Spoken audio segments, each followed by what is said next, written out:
Hi friends, லாஸ்ட்டாக நடந்த group 4ல் ஒரு ரேஷியோ அண்ட் ப்ரொபோர்ஷன் சம்ஸ் தான் இப்போ பார்க்க போகிறோம். அந்த சம்ஸ் என்னென்னா இந்த சம் தான் அது. இங்கே பாருங்கள், 2, 5, x, 20 ஆகிய எண்களே அதே வரிசையில் பயன்படுத்தி அமையும் விகிதங்கள் விகித சமமாக இருப்பின் எக்ஸின் மதிப்பு என்னன்னு கேட்டிருக்காங்க. இந்த சம் தான் இப்போ பார்க்க போகிறோம்.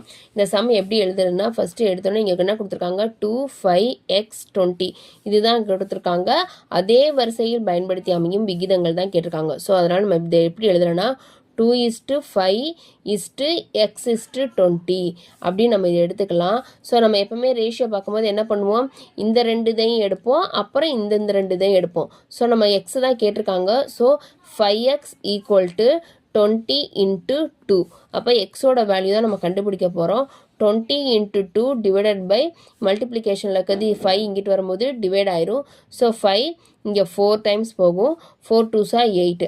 அப்போ இந்த எக்ஸோட வேல்யூ என்னன்னா 8. இதுதான் நமக்கு ஆன்சர். இந்த சம்க்கு செக் பண்ணுவோமா இப்போ கொஷின் பேப்பரில்? இந்த பாருங்கள், இந்த இருக்குது பாருங்கள் கொஷினில் ஆன்சர் 8. இதுதான் ஆன்சர். Thank you friends.